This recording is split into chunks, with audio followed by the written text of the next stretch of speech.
And then when I go back to Instagram, it says live. Yeah, it does, but it's okay. Okay, go live. Yay. Okay. So, and I'm having problems with Facebook. If anybody joins, we're troubleshooting a little early because we've never used StreamYard before. So I just got the notice from Instagram that you're live. Yeah, so anybody who's joining, bear with us. We started a little bit early on Instagram. We started a little early because we've never used Stream Live before. So, by the way, Instagram is not going to give you the best view.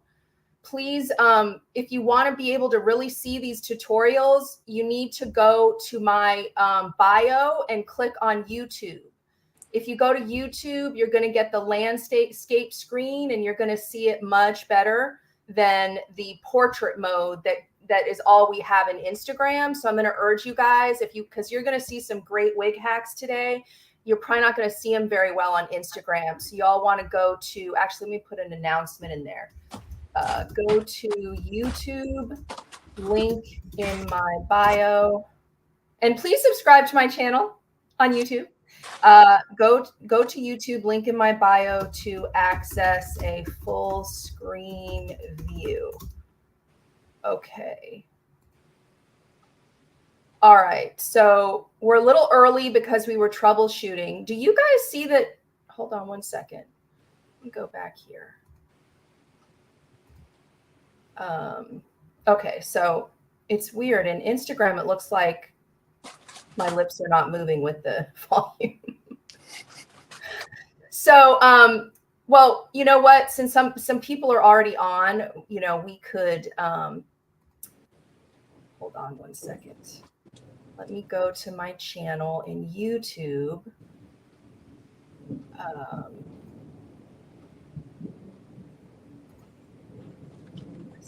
Okay. So this is the first time we've used StreamYard where we're streaming on multiple platforms, everybody. So bear with me. We're going to do, yeah.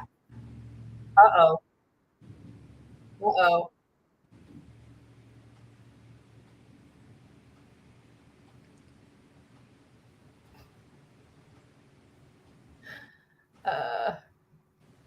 Are you guys hearing volume twice, like it repeats? I'm not. No. Okay. I'm hearing it on. How are you logged into Instagram? Is it through your phone?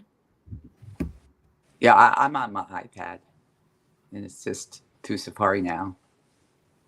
How am I logged into Instagram? I'm having. Yeah, you might be getting a double audio feed if you're in both platforms. I am getting a double audio. So maybe you could, whatever device has Instagram, maybe just turn the volume to nothing.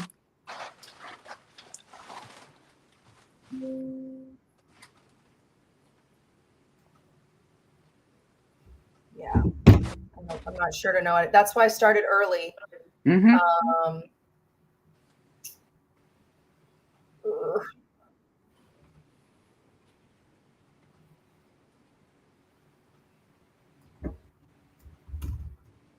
Do you guys know how to mute it? On the phone? Guys, bear with us. We started early to troubleshoot, so we're going to start at 11. Don't leave. We're just trying to figure everything out.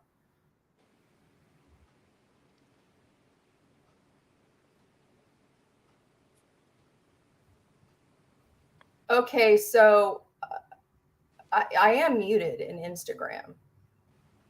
And you're still getting the echo? Yeah,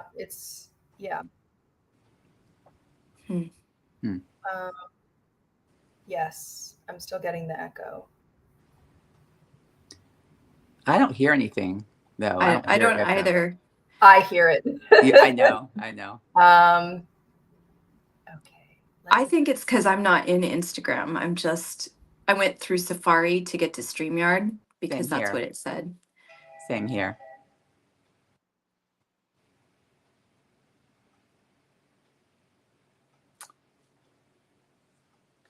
tech. It's great till it's not. I told her I wasn't techie, and she's like, "Hey, believe me, don't worry."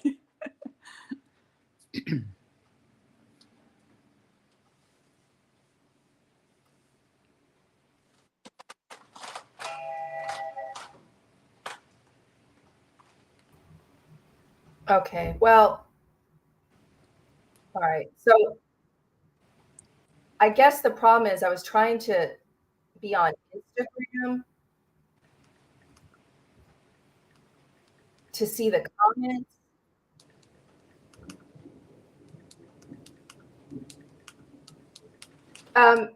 Andrea, can you go into Instagram and try to monitor the comments? Because if for some reason, if I'm not Instagram, I'm sorry, YouTube. If I'm in YouTube, I'm getting the echo. If I close everything and I stay in StreamYard, I'm not getting the echo. The problem is I should be able to be in YouTube so I can monitor comments, but it doesn't seem to be working. And because I'm new at this, I'll try to monitor comments in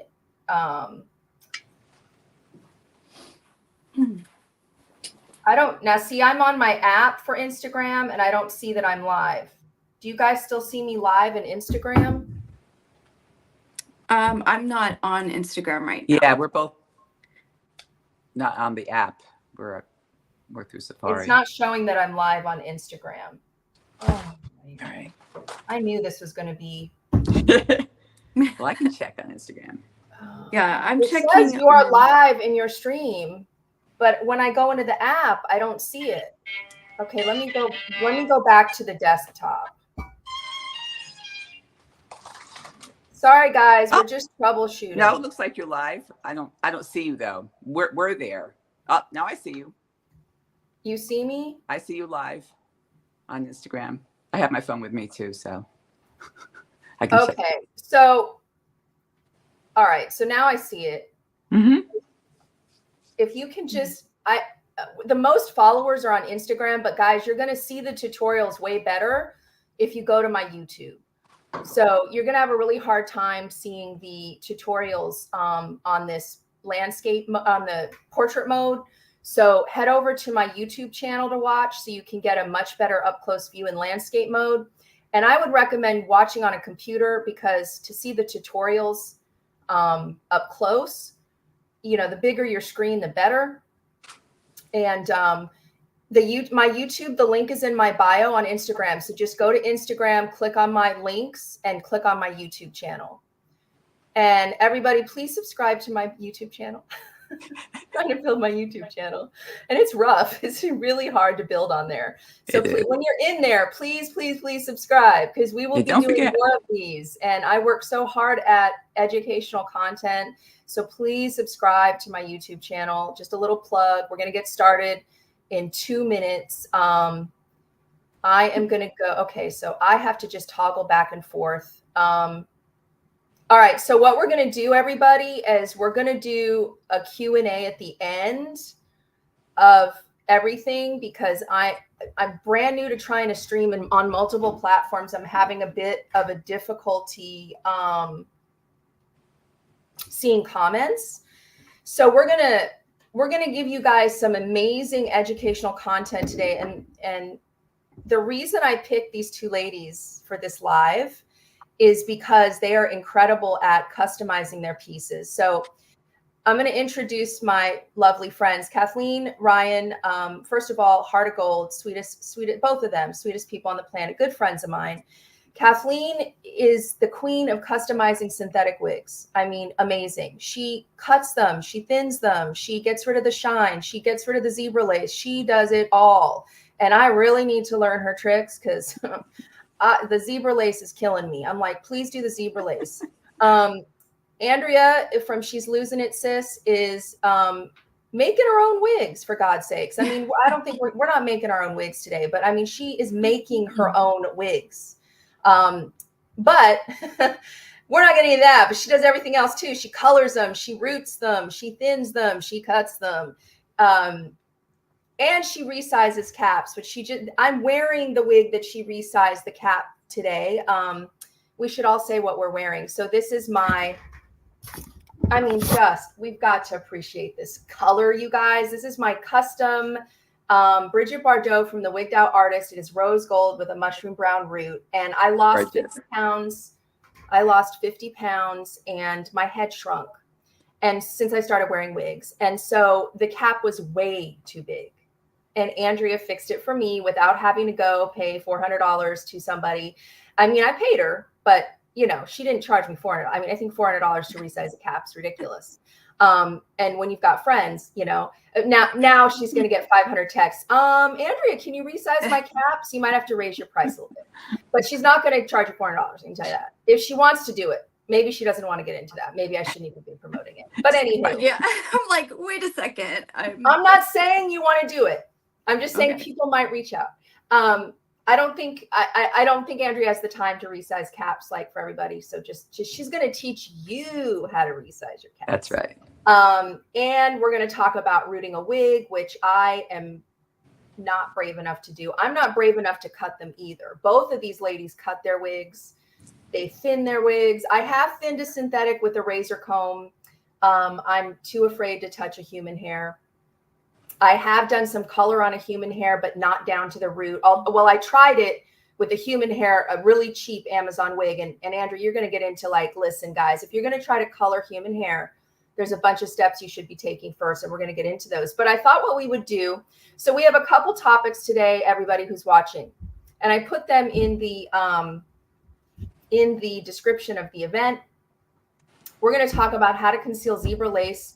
And if you don't know, if you're new to wigs, don't worry. We'll talk about what zebra lace is. I have an example for you.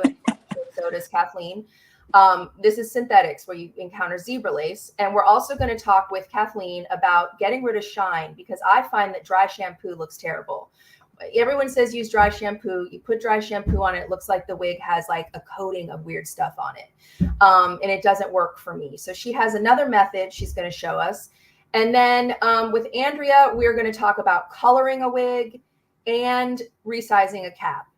So there are other things these ladies could teach us, but I really wanted to focus on 4, and we can always do another one if everyone's enjoying it. But we're gonna do those 4, and then we're gonna have Q&A. And I thought what we would do is toggle back and forth. We'll start with a synthetic one, and then go to human hair, and then back and back. So we'll do one from Kathleen, then we'll go to Andrea, then we'll go back to Kathleen, then we'll go back to Andrea. Does that work for you guys? Sure. Okay. Do you guys want to say a few words before you get started? Well, you had asked what wigs we're wearing. So this is. Oh, yes. January. I got so obsessed with mine. I forgot. What wigs are we wearing? This is January by John Renaud in the color 24 BT18, I think it is, or 1824, whatever. But it's adorable. It's a really cute little wig. I love it. Yeah.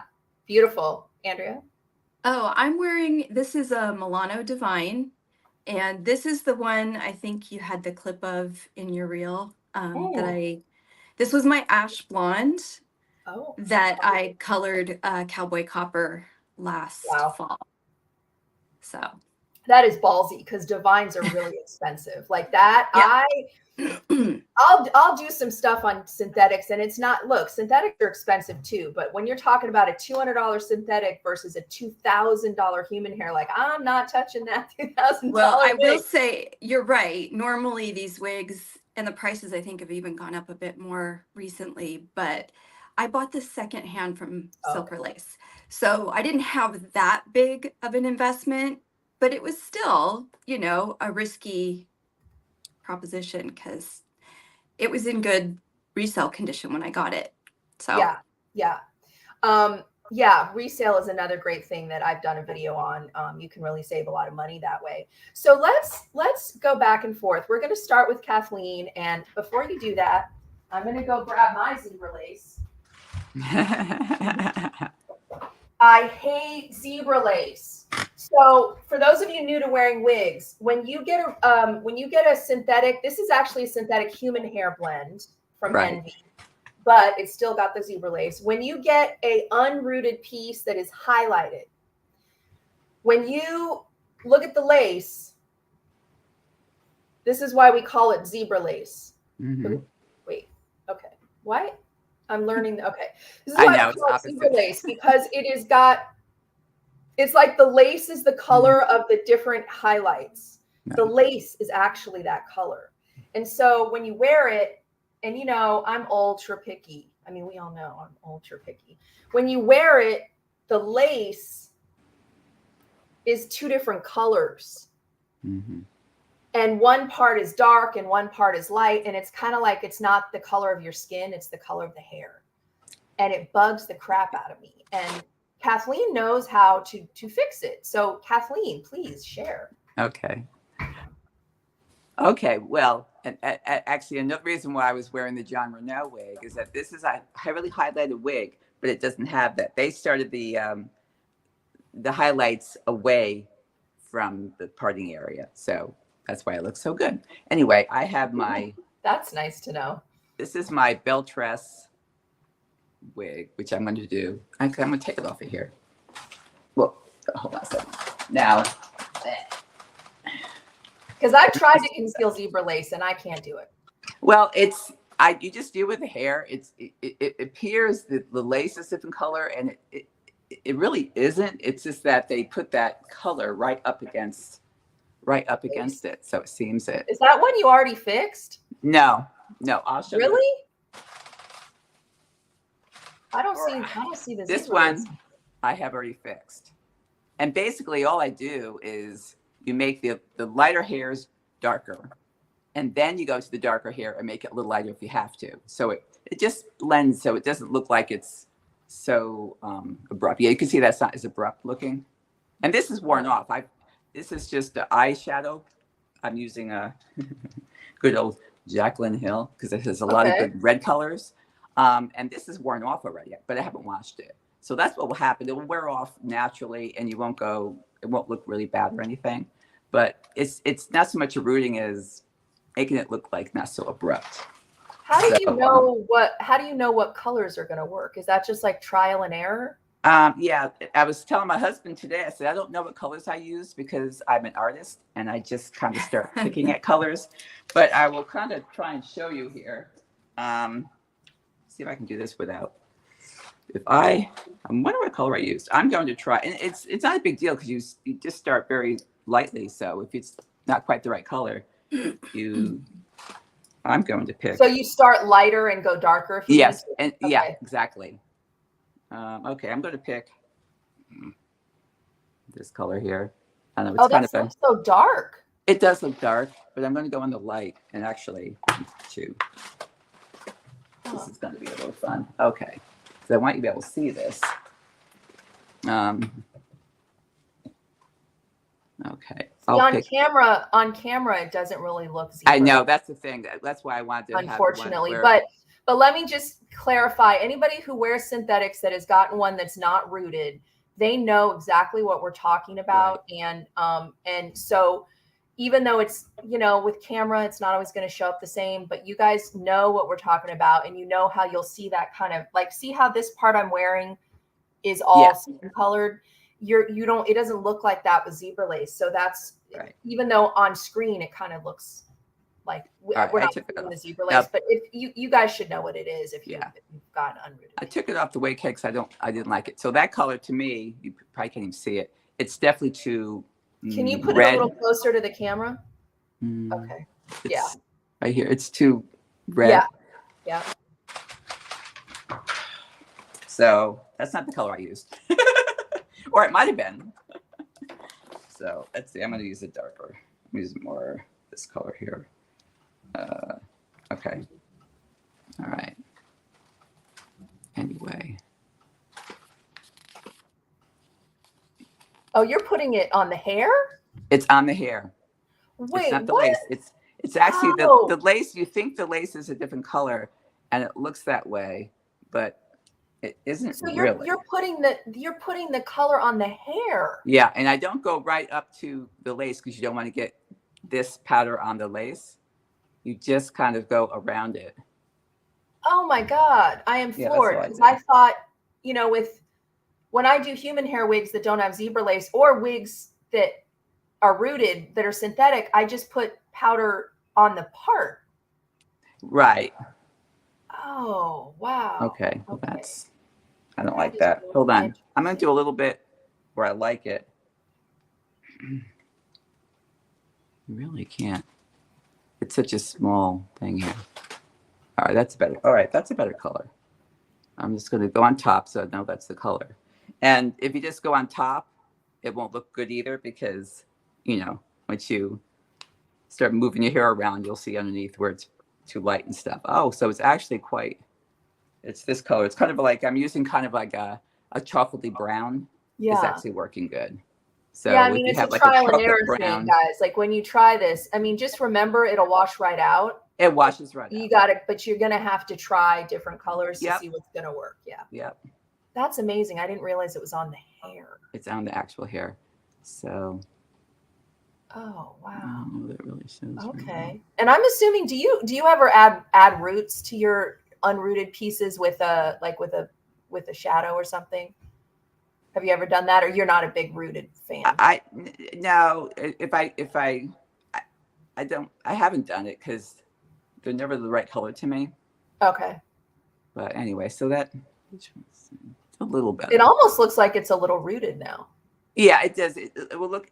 That's exactly it. But you know, you figure the base color of this hair is this darker color, so it's kind of I'm kind of mimicking that darker color. So it looks like you have a lot of highlights on your base color. So it will just like it blends better. It just looks rooted. It just gives dimension.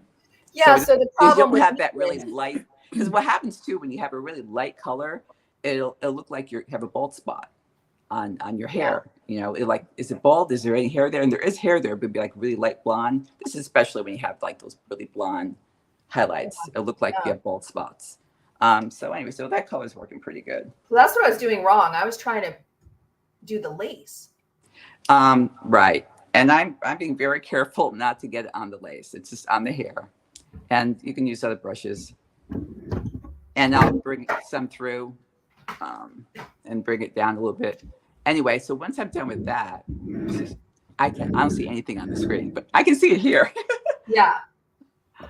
I'll try and leave there's a really lighter piece in front I'm leaving. So why does it have to go on the hair or the fibers versus the lace? Because the lace go ahead. Because the lace is clear. I mean, I have my finger through there. That's just gosh, you can't even see it. But it's you know, it's sheer. So it's not the lace that's colored, Billy. And so it just really helps when you do that. Because it looks like the lace is colored to me. I think it's from the hair. I think it's from the knotting of the hair makes it look like it's a different color because you have all knots. Yeah, like to me, it looks like it's the lace. Mm-hmm. That's because that's the hair knotted. Make it look that way from underneath. From up top, it doesn't. Anyway. Well, I definitely already learned something new today. Oh, also, I'll do this. Sometimes you'll have a wig that's parting just perfectly, but that's not where you want to part it.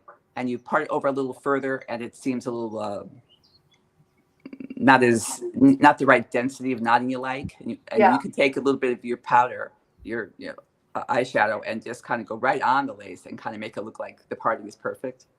Yeah. So it's like a wide or really sparse. I like a pretty sparse part, but sometimes they're too sparse. So. Really sparse. I like a pretty sparse part, but sometimes they're too sparse. Sorry, I was checking YouTube, and that's okay. Double. I don't know. I'm gonna have to get better at this. Are you on YouTube, Andrea? No, I could not. I had like an error conflict when I tried to log into it. So unfortunately, no. Okay. I just don't know why I keep getting that double feed. But all right. Well, that was you could go. I can keep doing this. Interesting to me. Yeah, I can keep doing this and making it a little better, and then people can watch me if Andrea wants to show something else, because it's really, I'm just basically using a very chocolatey brown, I would say. Okay, that's amazing. Right now. And that's working well. It just kind of makes it. So it's not the lace, ladies. It's the hair that's knotted into the lace. So you have to get the hair to all kind of be the same color to blend it, which is why you don't have that problem when the pieces are rooted. Right. I get it. Unless you buy John Renault color, and it's perfect. Well, you're going to help us with that next, John. The issue I have with John Renault is the shine. So we'll be getting to that later. Okay.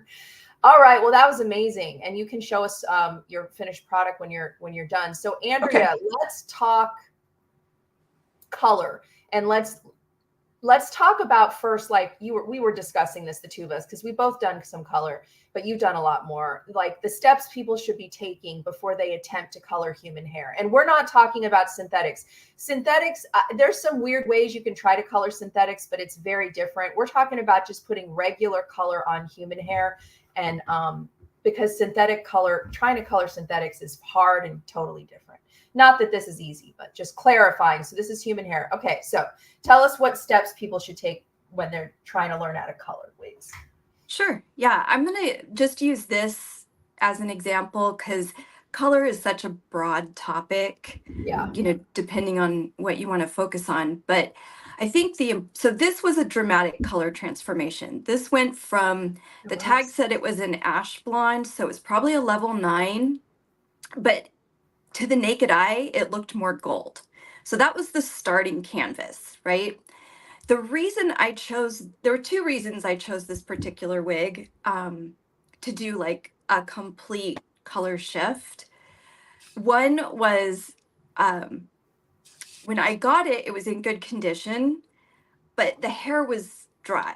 Like it needed some help, it needed some work. And so when you're thinking about color, you always want to think in terms of the condition of the hair, the health of the hair, because that's going to dictate the end result. And so I do a lot of pre-work and pre-prepping when I'm thinking about, especially a dramatic color change, going from a blonde to a dark red brown, which is kind of what this is. The other reason I picked this wig is because I don't know how familiar people are with the Milano cap, but you can choose, like this has a 2-inch strip of lace, and then the lace is pre-cut with like a pinking shear, very close. By Milano? Like it comes pre-cut? Really? It comes pre-cut. So can I take this off? I'll just take it off and whatever you want, show you. I have a little piece of micropore tape on the center part, but yeah, I have scar tape on mine, so let me take it off and you can see. So the inside of this cap, I don't know if you can see. So the lace with Milano is always pre-cut in kind of that zigzag. Yeah, I see it, the pinking shears, yeah. So this particular cap does not have ear tabs, and it only has lace. I don't know if you can see it that well down on the center. Part. It doesn't have. Okay. Yeah. So it made it, in my mind, less risky, right? Yeah. Because I only mostly wefted.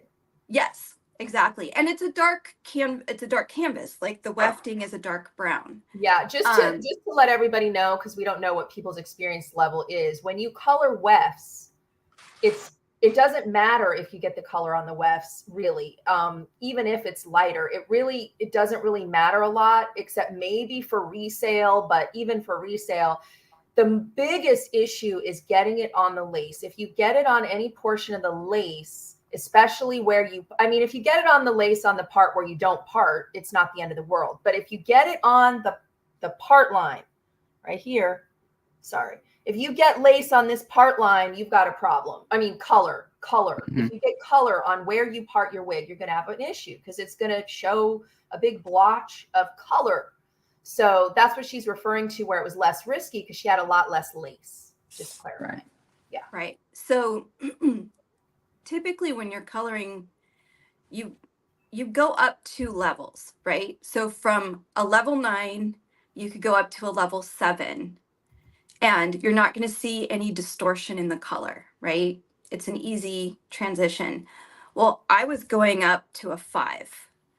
And in some cases, you can do a 2-step, like a fill process, where you have to backfill all the color that's been stripped out, right? To give it that rich dimensional color.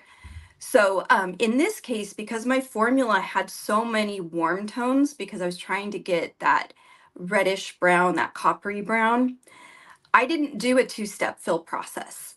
I just did my formula because I'm adding in my formula, I'm adding back all those missing red, warm gold tones. So to prep it, I'm sorry, I'm like kind of hopscotching all over. So that was my rationale for picking this wig to do a dramatic blonde to like brownish red. Yeah. The other thing I had to do was really prepare the hair so that it would take the color well. And so the first thing I did, and this has been my process with a lot of the human hair, because especially this piece being a resale piece, I don't know what was done to it before I got it. So I always use Malibu C's Undo Goo, which is a pH balanced shampoo that's very gentle for a clarifying shampoo, and it just gets all the gunk off. Then I'll use a Malibu C hair repair mask, which puts a lot of moisture. And what I do when I use a mask like that is I will actually saturate the mids to ends really well. And then I will wrap it in plastic wrap, like cellophane or a Ziploc bag. And then I will put a heating pad on low on my countertop. I will put like a terry cloth towel. Then I'll put my wig, which is wrapped in plastic, and then, fold the towel over it. So it creates like this little burrito of warmth so that that mask, all the good stuff from the mask really saturates the hair. And then I just give it a good rinse in distilled cool water. And I always use distilled water because there's no mineral content. There's nothing in it that could impact the color of the hair, like the base color. The other thing I do is I create a barrier cream that I either put on my mannequin head or I will put with a brush directly on that lace. And so for me, it's a mixture of two got-to-be gels. One is like a thick opaque cream gel and the other is like a clear gel. I forget the name. I should have brought the bottles, but I will do a 1-to-1 50-50 mix and then just apply it directly to the lace or directly to the mannequin and then put my wig on my mannequin. And then I always secure it with pins, typically not T-pins, typically just like a sewing pin, and never anywhere that it could puncture lace. Like I usually do it at the nape in the seam, and then where the ear tabs would be if it doesn't have ear tabs, but again, in the seam of the fabric, not anywhere where it would get into even that little bit of lace in the front. What are you using for a barrier cream? Because so there's a couple things I know that can be used. You said got to be glue, right? You're using that. I'm using two types. Okay, yeah, you're mixing them like Jolie taught, right? Yeah. However, I've also heard from another wig artist that Vaseline is a really good barrier, and she uses a really thick layer of it. So that's another thing that you could try, just if you want to try, let me know. Or have you I've never tried Vaseline. I like to stay on water base because it's easy to rinse out and it doesn't leave any residue. So I've never worked with Vaseline, but yeah, I mean, I asked her about that. I said, well, isn't that really greasy and hard to get out? And she said, no, but I haven't tried it. So so when I tried to root I want to go backpedal a little bit. When you guys are considering coloring human hair, start with a really cheap wig. I bought a $78 human hair wig on Amazon, and that $78 wig is in my Amazon storefront. It may be more now because I think it was on sale, but it's not more than $100. And that's what I used to attempt to root a wig. And a couple things I want to clarify. It is incredibly tedious work. It takes forever, especially if you're new at it. I did like 2 parts of it and I was done. I was like, I will pay somebody. I'm not doing this. But Andrea likes it. So it depends on what kind of person you are. If you like really tedious projects and it somehow relaxes you and you've got a lot of patience, then attempting to root a wig might be for you. For me, no. But I tried you do not want to try to root a $2,000 wig, people. Like, please do not do that. Start with a super cheap human hair wig and test, as you're going, you can test different parts of it with different types of barrier creams. And that I used the got to be glue, right? Like Jolie said, and I still got it on the lace. So I think it just comes down to, well, I don't know. There's so many variables each How person much? has. Well, how much color you're using is part of it.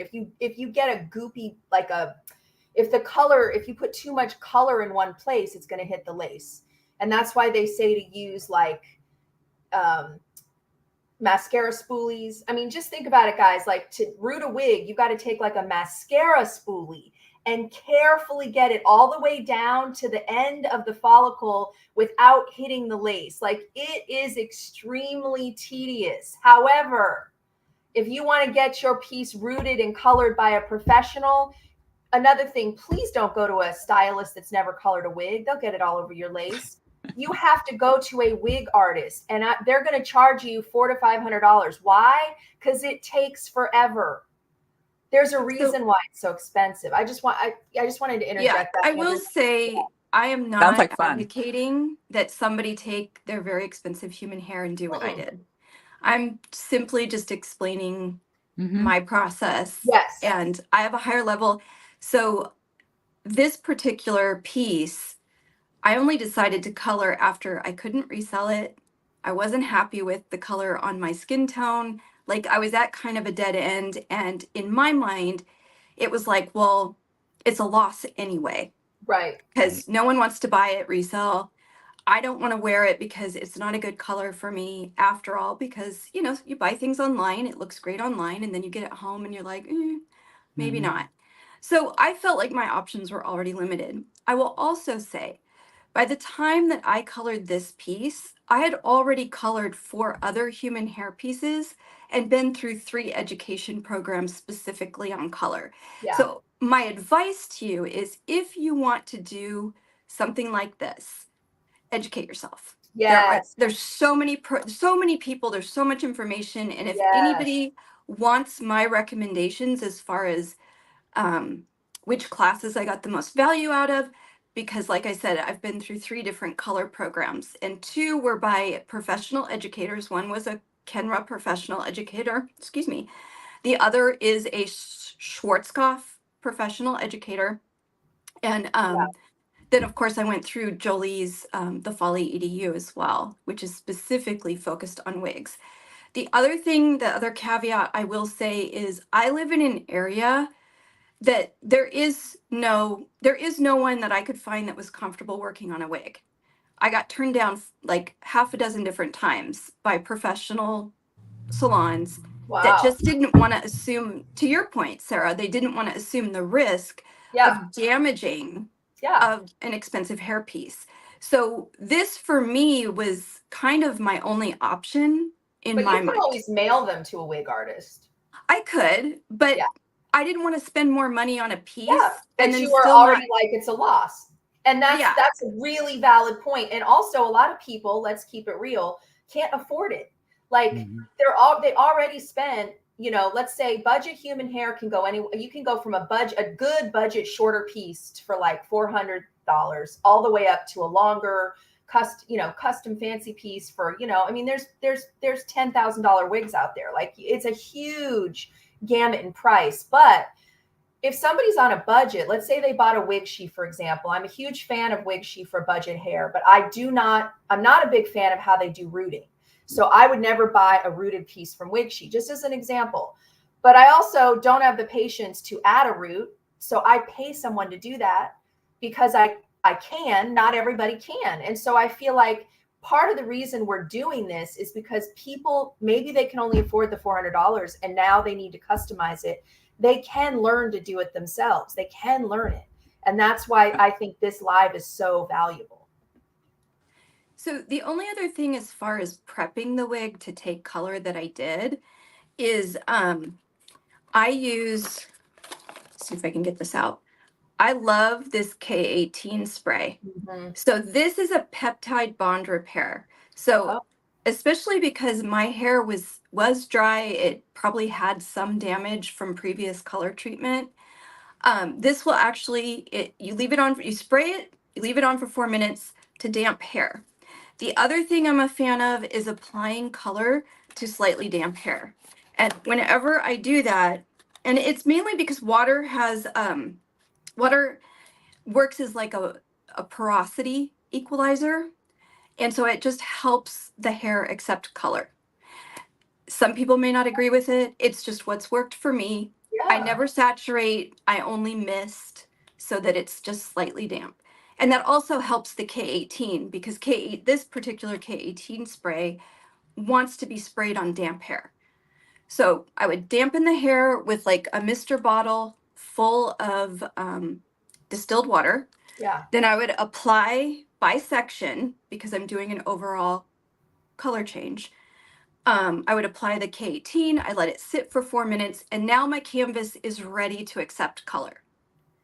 So I'm a firm believer, especially in home, like if you're coloring at home, do your homework, do your prep work. The prep work makes all the difference. Yes. Coloring this wig actually didn't take as long as everything I did leading up to getting it ready to color. So that would be my big tip. You know, if you're coloring at home, invest the time, invest in the right products, and take your time. You know, I will frequently adjust my wigs or customize my wigs, and I'm fairly conservative. This was probably my least conservative project, but I'm fairly conservative because then I will live with it for a bit, and then I will come back and make like final tweaks or final adjustments. Particularly when I'm cutting or thinning a piece, because you know you can't put it back. Yeah, So, that's why it's so scary. Yeah. So, and I had tested this formula on a human hair weft prior to actually applying the color to the wig. And so that's another step that I would recommend is, you know, experiment with your color, get your formula right where you think you want it, and then put it on a test piece of hair and see how it processes before you do all of this. And I also, I do not like when human hair brands and I'm paying a lot of money are using demi dye because it washes out. So I have a video on my YouTube channel about color processing for human hair wigs, for those of you that are thinking about color.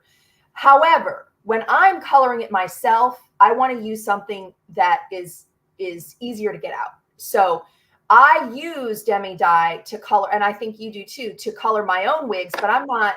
This paying is demi $2,000 for right. But I want to like. There's reasons why demi dye is better when you're coloring because you can get it out of the lace easier if you do mess it up. However, it's going to wash out faster than permanent dye, regardless of some information out there that's not accurate.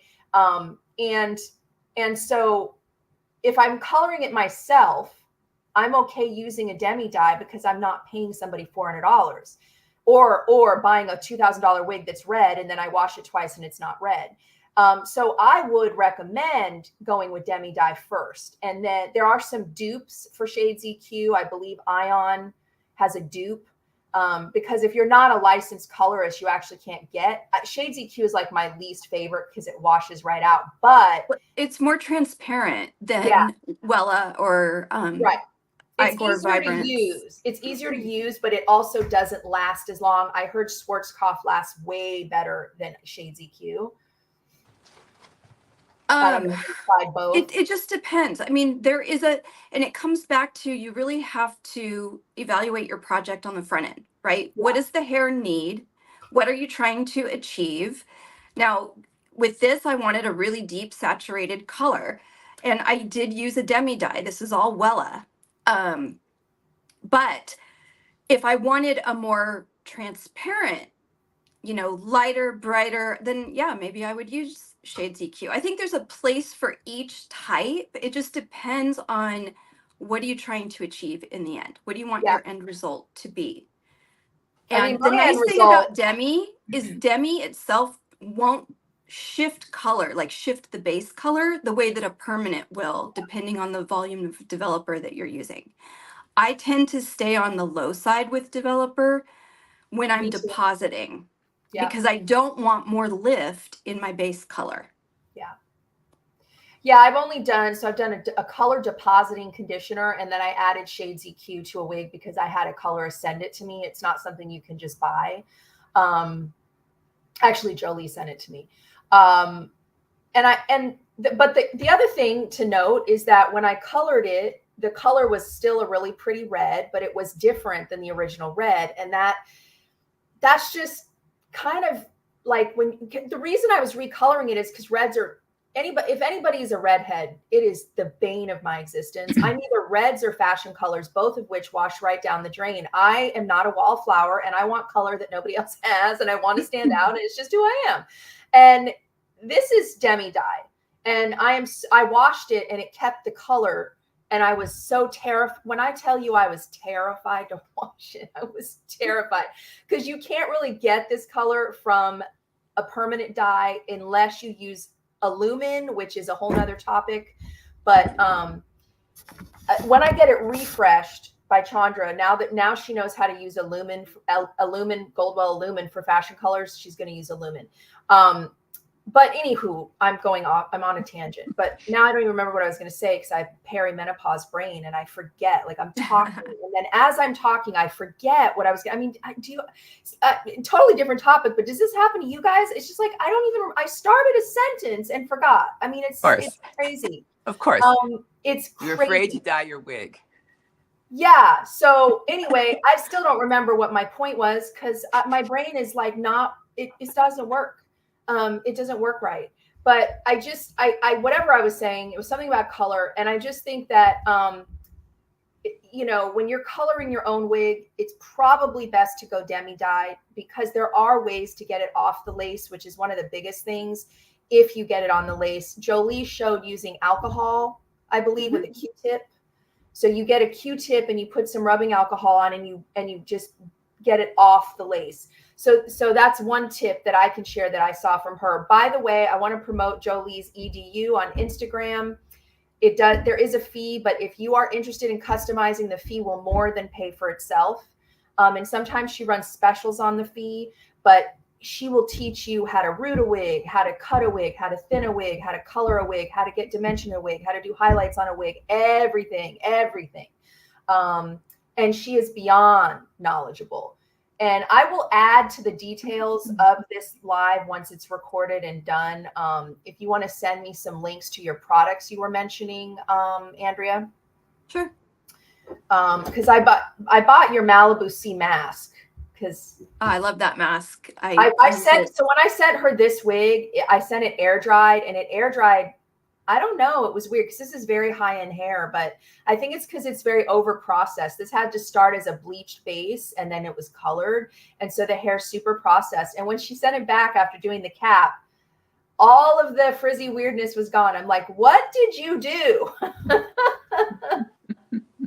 But that wasn't Malibu Sea. That was something else she used. No, that was a combination of a Redken product, which is an anti-static spray oil, which is also pH balanced, which I use a lot of products. I need to get that too. You guys need to follow the me ends, on Instagram. That what really restored the ends in on that particular piece was I took a little of the, I'm going to mispronounce the name, Keratase Ultimate Elixir oil, and I warmed it in my hands just with friction, and then just gently applied it. And so the combo of those two things will really, reduce that flyaway. And I mean, it looked like totally different. I'm like, if you guys are not following Andrea on Instagram, you need to, because her wealth of knowledge floors me.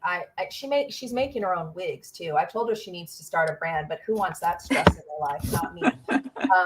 But anywho, okay. So again, just to recap, educate yourselves, follow some people that can teach you how to do it. Actually follow Andrea. She shows stuff too on how to do it. And then start with a cheap wig. Don't try it on a super expensive wig, please, ladies. Start cheap, super cheap, like a wig that's so cheap you don't care. Okay, that's where we need to start. Right. So our next topic is how to get shine out of a regular synthetic wig. And I'm super excited because I cannot stand the shine of a synthetic, but hold up better than heat friendly, and they're great. You know why? I put this on today. There's no wig cap, there's no glue. I just threw it on. It looks great. And the thing is too, when you first get a wig, now some wigs are shinier than others. This one was not shiny. Now it looks healthy. Once you start playing with it, it's that coating that the factory has on there. And that a lot of that shine is that initial coating that once you start playing with the wig, it comes off, and for long it looks fine. This is the shiniest one I have. It doesn't look that shiny there, but if I can. No, it looks shiny. It looks shiny to me. Well, all right, but this is your heat friendly. Yeah. And also, since I've kind of done the oh, is that powder the one you thing- finished the zebra lace on? Can we No, see that's that? the original Oh, one. oh, okay.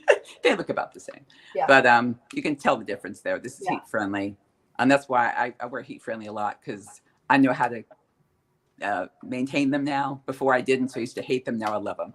But anyway, a regular wig, after a couple washings, a lot of that goes away, and it looks just like healthy hair. By the way, that's the whole big thing now in real life is everyone wanting that really shiny glass hair. That's in. They do? And it's really super shiny. I'm like, it looks like a wig. But anyway, it's kind of funny. It looks Anyway. like Barbie doll hair to me. The shiny. Well, especially when it's blonde, right? Yeah. No, Now I this won't is wear it. red, so this is a pretty dark color. And But let me interject really quick. As you guys Sure. notice, I like to interject. Reds are the worst for dry shampoo. Yeah. You can get a dry shampoo for a brunette, and you can get a dry shampoo for a blonde. But of course, they never do anything for redheads. So when you put and if you get like a regular dry shampoo and put it on a red, and so Kathleen is a fellow redhead lover. So we Right. wear a lot of reds. It looks terrible when you Yeah. put a dry shampoo on a red, because it looks like you just sprayed spray paint all over your wig. Well, all those things, dry shampoo, powder, anything like that, you really, really have to work it into the fibers where you think it's not there anymore. Yeah. And then all of a sudden it looks better. Another thing you can use, and I haven't yet, but you can get a face powder for like dark face powder for dark skinned people, and use that on your wigs too. Really? And that works On a great. red? Sure. It's much better. Anyway, so this is I just have my little. Is that baby powder? This is just a perfume body powder thing, but it has a little sprinkle thing. It's a sprinkle one. So anyway, it's not baby powder. What? No, is it's not it? baby powder, but it It's could talc? be. It could be baby powder. It's just talc. Just It's regular talc. Yeah. Okay. Yeah. And what I do, now this is So inside. basically, You baby say powder this would do outside. just real quick. Baby powder would do the same thing, right? Sure. Okay. Yeah. So it's Yeah, basically or if any transparent like face powder, though that costs more money, but with the you can do any powder will work. It's more about how you put it on and how you work into the fibers. Okay. Anyway, I usually do this outside because it can be messy, but it's raining and thunderstorming today. So I end up shaking it as Sorry, I'm Matt. sprinkling it. And I do that. So that's what I do. Okay. And get all over the whole thing. And it smells good. Gets a little bit out. And it looks really awful right now. Yeah. If you have lace, yeah, be careful of the lace area. Don't try and get on the lace. So that's it for now. That's not a lot. And then I'll pat it. And you'll see all the powder going in the air.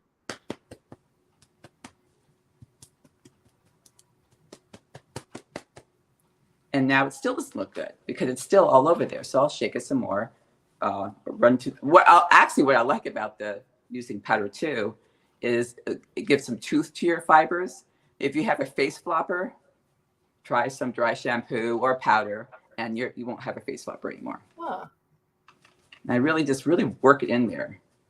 That's why I'm using a short wig too. It'd be easier to show.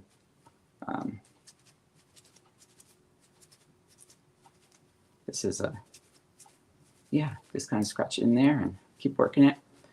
And By the way, what is your favorite red color from a synthetic brand? It is Mandarin Rooted by Aesthetica. I love it. My favorite is lighter red by Envy, but I wish it was rooted. Yeah. My biggest issue with it is it's not rooted and it's got zebra lace, but the color It does. But that's an easy one to take care of though, because it's dark. That's my favorite, but that's you like lighter red too, right? Yeah, I like lighter red. My favorite, probably what I call my Irish red, is probably, I would say, Bell well, it's Glazed Fire by Raquel Welch, or Sunset Red by Tonya Beverly. That's probably my favorite. They make hardly anything in Glazed Fire with Raquel Welch. I'll tell you, redheads we are so ignored. They do. And now the Strawberry Blonde, maybe they'll show some more. I mean, really the aesthetic color, and then the sienna from Beltress, the new color. If it were See, just Sienna, I thought was not dimensional. It needed rooting and dimension. It just was, it didn't even have highlights. I think a lot of that depends on the wig style that you get. Really?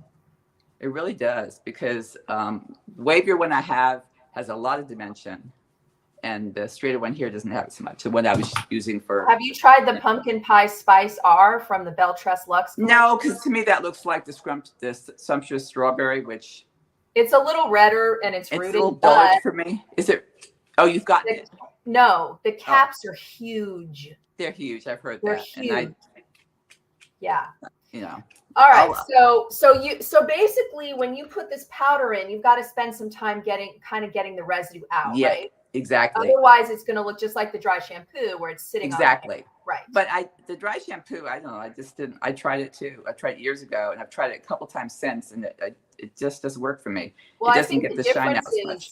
The dry shampoo sticks to the hair, whereas the powder doesn't. So you get the powder in, and then you get it out, and it's taking the shine out without sticking to it. Right. Well, but I could be.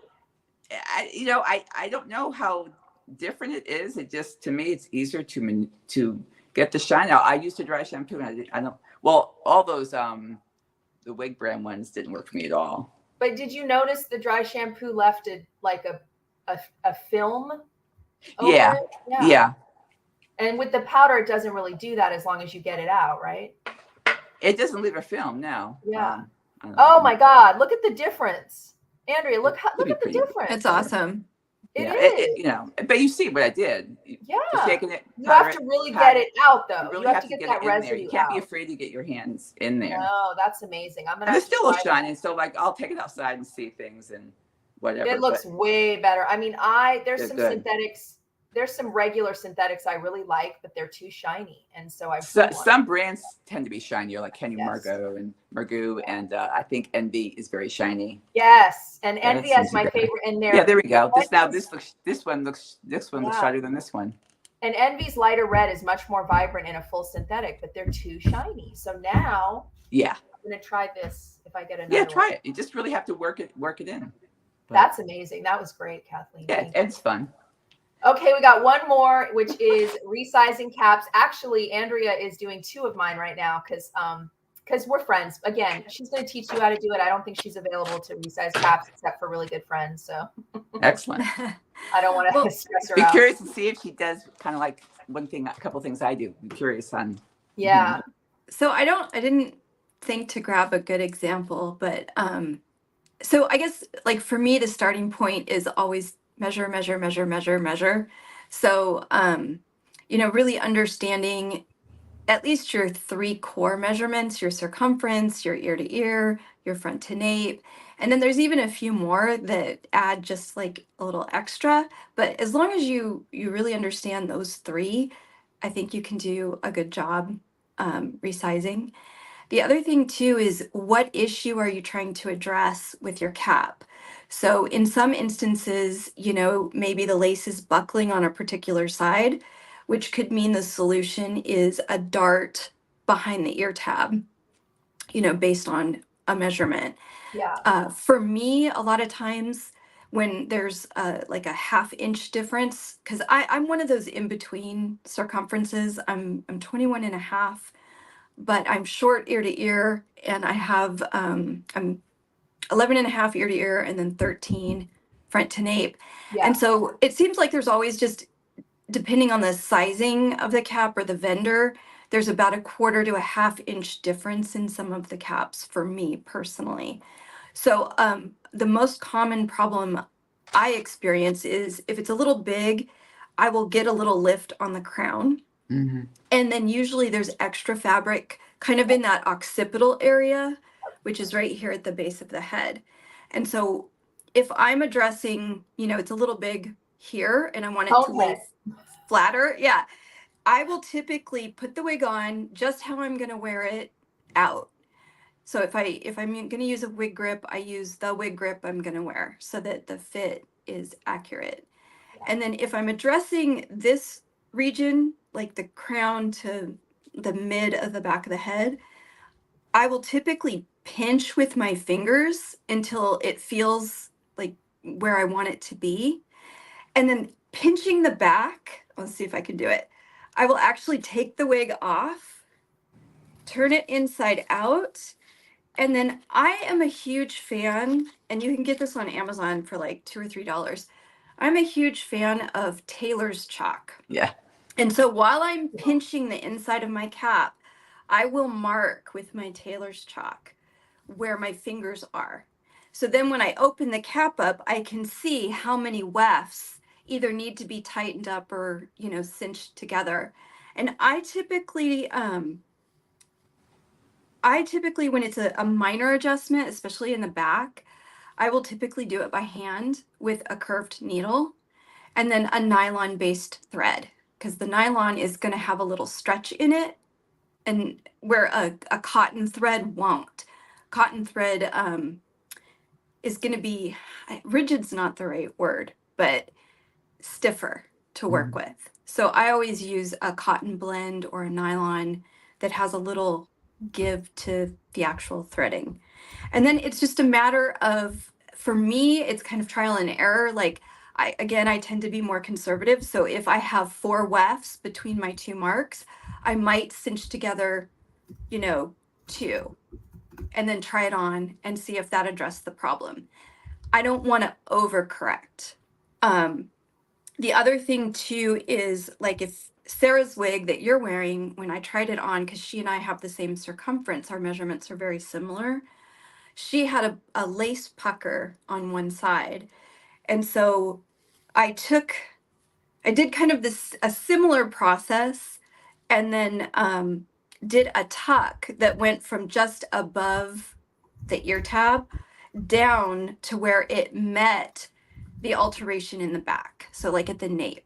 So what that did is that smoothed out that so the lace would lay flatter against her forehead, but then also cinched up, you know, the extra fabric that was kind of bunching in the back. So I think with like wig alterations in particular, unless you're a trained professional that knows like how to deconstruct the cap and put it back together, that's not me. For me, it's always a little bit of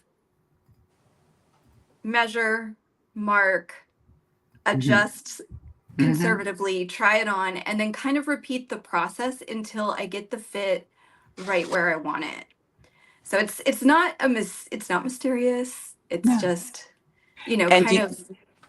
Andrea, just do you always do it by hand though, or do you ever use a machine when you do any of these alterations? Or A lot of my alterations, I don't need to adjust much. Like my sizing has never been like, I've never had to adjust more than like 1/4 to 1/2 of an inch. So for me, it's easier to do it by hand because that's such a small adjustment. right.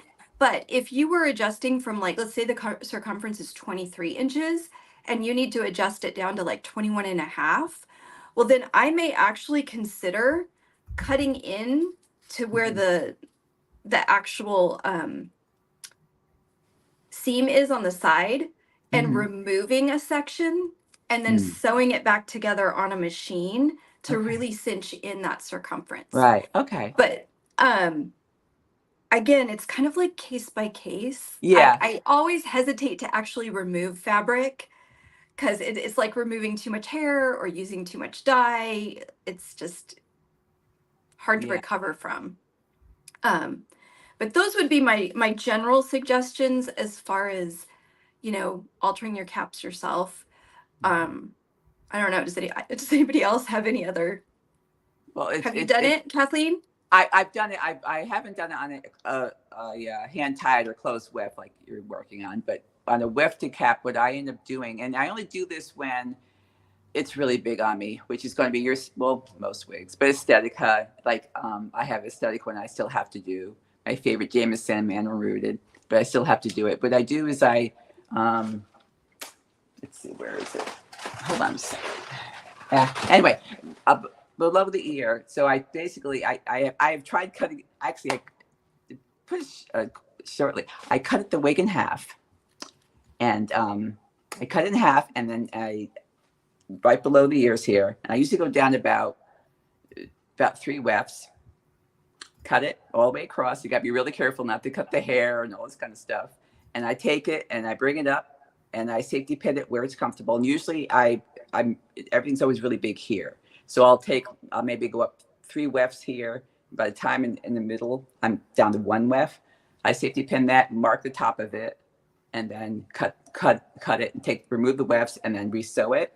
And so there's no bulk. And I only do that for my really huge wigs. Otherwise, is that an open wefted cap? Yeah, open wefted cap. Yeah. It's much easier to see your you can see how accurate your adjustment is with an open wefted versus a closed wefted. With a closed weft, I've done the thing where I've just weaved in and out and pulled it through and just kind of tightened up the areas and did that throughout the whole thing, and then it was tighter. But open wefted cap is just really easy to. But everyone's always afraid. Oh, cut in half. Yeah, it's going to be really nice when you're done. But I've done some tutorials on it, and like more picture type tutorials. But I have to really show people that it's really not hard to do. And by the way, if you cut it and you don't like it, sew it back together. Everyone, needle thread. That's all it is. And a lot of synthetics are open wefted, which is a lot different than human hairs. Most are closed wefted, and I feel like. Yeah, and I feel like trying to make a open wefted cap smaller is more challenging. I don't know. I think it's easier actually. It's easier because you can see what you're doing, and it's easier. It's a little all of us are size small, so we're talking about. Basically, we all struggle with the caps being too big, I think. Always. And so we do a lot with making them smaller. I have a tutorial about the ear tabs because I will get a size small human hair wig and it's still sitting over my ears. And I'm a 12 ear to ear. I'm not small. Like I'm the average ear to ear for a size small, and they're always sitting over my ears. Same with synthetics. I'm telling you, like 1 or 2. Okay, like Ellen Villa won't sit over my ears, but like almost every single brand other than that will. You can bring it out, And but this one is a petite. This is a petite, and this fits so good, and that's why I put it on too. But they don't have enough petites out there.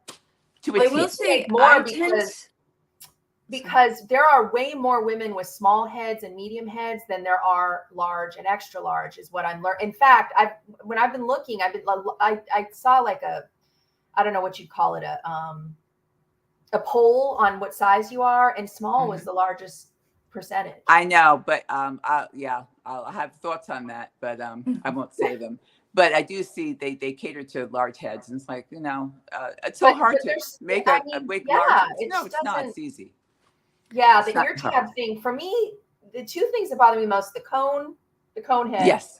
And the ear tab. I just wore Napoli to work yesterday, the new Belle Tress Italian collection, and it was doing the cone thing back here.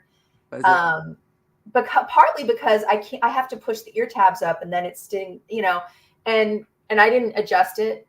I was going to see if I could make it work, and I can't, so I'll probably be selling it. I mean, I could adjust it, but it depends how much you love. I only do it to the ones that love. Yeah, I mean, I like it, but I don't like it enough. So exactly. So then I don't bother. So I will say, I don't know if you guys do this or not, but I will remove ear tabs.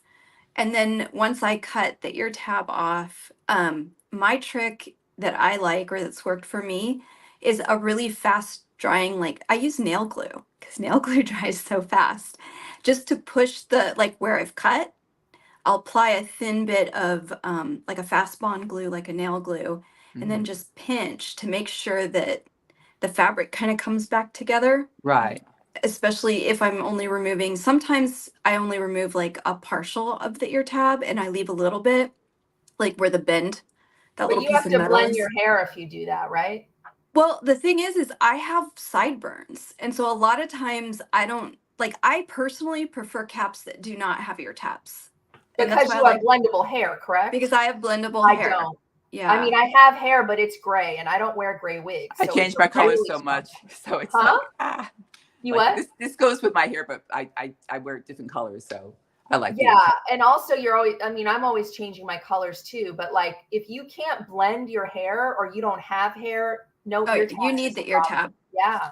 Yeah, Yeah, for sure. and I also feel like with ear tabs is more secure for me personally. I feel like it's a For more me, it feels more secure. but a Unless lot you of glue it women on. who If you have blendable hair like no ear tabs, it just doesn't work for me, and it doesn't work for a lot of people that can't blend. Now I can put I have like a color stick that I can color the gray, right.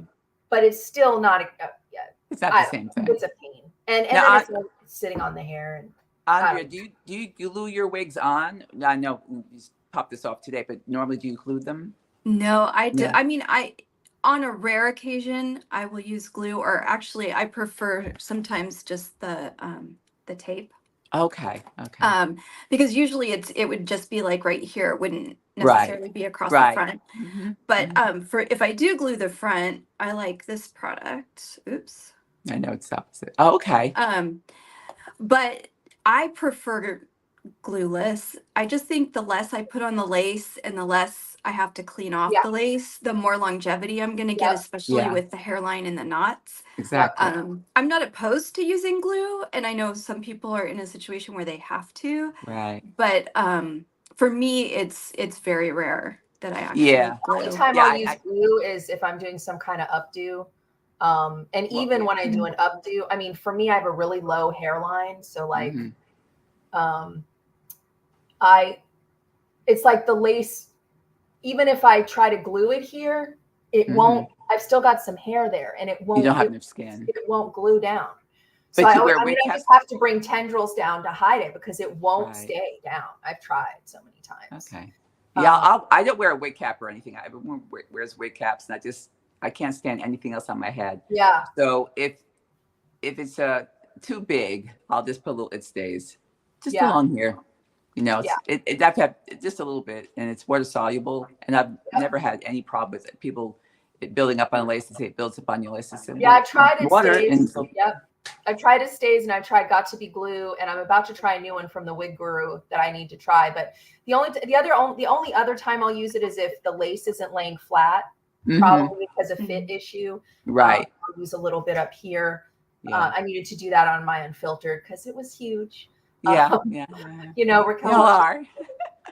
Yeah. Well, you know, I'm a little bummed that we didn't have more participation today, but I also think my YouTube channel is not very big yet, and you know, you can't see it very well on Instagram, and you know, people probably didn't want to bother to go somewhere else. Well, and the thing is too on these, since you know these were long, we're rambling, we're going off, and blah blah blah. You know. Yeah, but the stuff is People so can watch it on replay. valuable. Yeah, but they can watch it on replay. Like, if you really want to learn something, you need to take the time.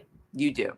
And education when it comes to alternative hair is so important. I'm like, if you're going to go spend $300 on a synthetic wig, $2,000 on a human hair wig, or whatever it is you're doing, it doesn't, I mean, any wig cost, I mean, unless you're getting a $20 hair cube wig, if you're trying to get something that you're going to wear daily, or you're trying to get involved in wigs, you really have to educate yourself. And people's attention spans are so low, and it's hard because I'm all about learning. And yeah. Well, you know, and another thing, once you start getting comfortable with modifying your wigs, just make them more you, you're going to feel a lot better about wearing your wigs. You know, they're going to feel more like they're you, you know? And that's when I started really customizing mine, trimming them, and doing all the things I do, they felt like they were more me anyway, and I enjoyed it a lot more. So it's getting people over that hump, you know? Yeah, I don't even know how many people are watching, but it's not a lot. But I do want to take questions from the Angel. Thank you so much. That means so much to me because I am all about education. She said, "You've been my best source of information." That means a lot to me. If you guys have, you need to follow She's Losing It Sis and Kathleen Ryan, Angel, because you will learn. I mean, if you're learning from me, they know stuff I don't know. So please follow them on Instagram. They have YouTube channels as well. I believe it's the same names. Actually, yours is called Wig. What is your YouTube called, Kathleen? Kathleen Wigs and More. Wigs and More. Yeah, and then Andrea's She's Losing It Sis, right, on YouTube? Yeah, it's the same. Yeah. So I want to I know there's not too many people watching, but they could watch later. Yeah. I just want to get any questions we might have. And it didn't work on Facebook. and I'm paying for this. So that I'm like, really, they're like, I asked them why it wouldn't work and they sent me an article. It's like, look, I already read the article. That's not, I need like an actual person solution, that can help. but you know, but let me just go to some question. If there's any questions about anything we did today, guys, let me know. We're on Instagram and we're on YouTube. So it's just so weird that I'm not seeing the live on my YouTube app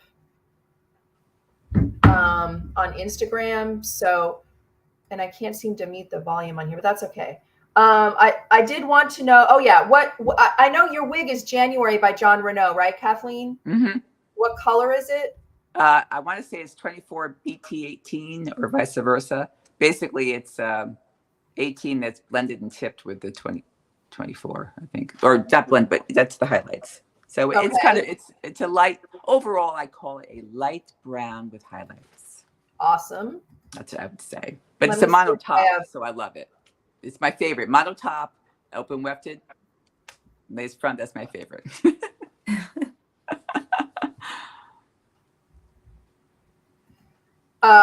Yeah, so I think we had a lot of people kind of click in and click out. Uh-oh, where'd you guys go?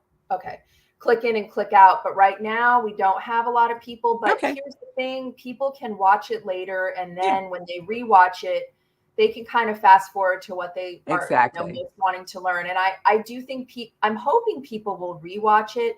I just am such a big proponent of education, and it takes time and research and patience to learn. And so hopefully people are going to watch the replay. If nothing else, I learned a ton. So well, good. Me too. It was fun. I learned so much, and whether anyone else tuned in or not, I'm all about learning more. And now I can, we all kind of, you never know who's going to see whose content. We all redo things. And we all do everything all the same way. We do everything all the same way. And it's like how someone shows you that will resonate with somebody.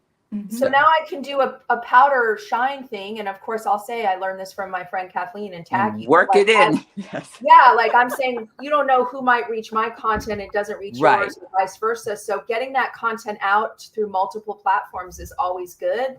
Exactly. And so I just think it's really valuable information. And I hope people watch on the replay. We did have quite a people clicking in and out.